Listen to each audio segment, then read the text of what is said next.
আমি গ্রামের মেয়ে।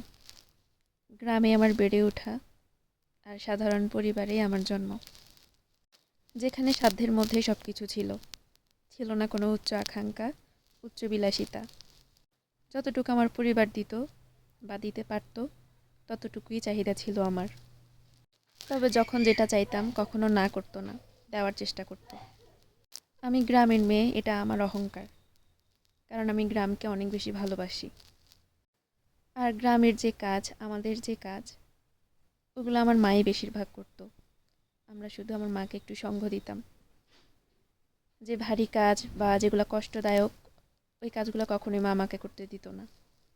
শুধুমাত্র মায়ের হাতে হাত লাগিয়ে দিতাম, এ পর্যন্তই। সবসময় পড়াশোনার ভাবনাটা আমার থেকে মারই বেশি ছিল, যে কোনো কাজ করলে পড়াশোনায় সমস্যা হবে, এজন্য কোনো কাজের কথাই বলা হতো না। অনেক শহরের মানুষকে বলতে শুনেছি, গ্রামের মানুষ মানেই গাইয়া, তাদের কোনো উচ্চবিলাসিতা থাকতে নাই। এমনকি ভালো পরিবেশে থাকারও তাদের কোনো অধিকার নেই। তাদের কাছে গ্রাম মানেই নাক ছিটকানো।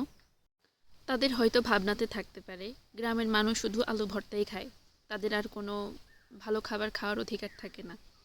আবার অনেক সময় তারা ভাবে গ্রামের মানুষরা বুঝি না বন জঙ্গলে গিয়া ওয়াশরুম করে আসে।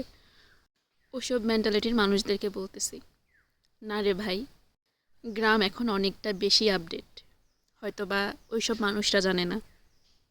অবশ্য জানবে কিভাবে, তারাও তো গ্রামেরই মানুষ যারা এইসব সমালোচনা করে।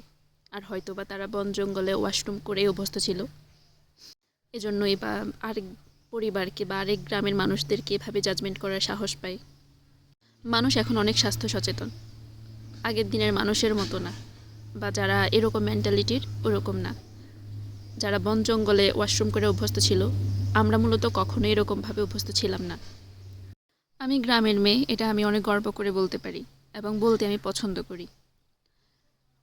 যারা কিন্তু মূলত গ্রামেরই সন্তান বা গ্রামে বড় হয়েছে, তারাই মূলত যখন শহরের বাতাস লাগে, কিছু বছর যায়, তখনই তারা আবার অন্য আরেকজনকে গ্রাম্যা বলে জাজমেন্ট করে।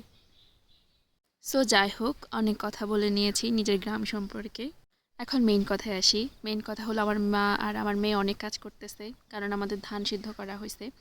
ধান সিদ্ধটা একটু বেশি কষ্টকর, যারা গ্রামে থাকে তারা তো অবশ্যই জানেন।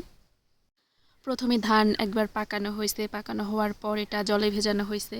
জলে ভেজানোর পর তারপর 2 দিন পর এটাকে আবার সিদ্ধ করা হয়েছে।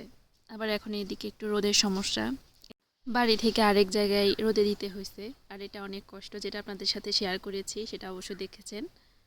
আর আমার মায়ের কষ্টটা সবসময় একটু বেশিই হয়, আমি জাস্ট তার সাথে একটু সঙ্গ দিলাম। তো আজ এ পর্যন্তই, দেখা হবে পরে অন্য কোনো ভিডিওতে।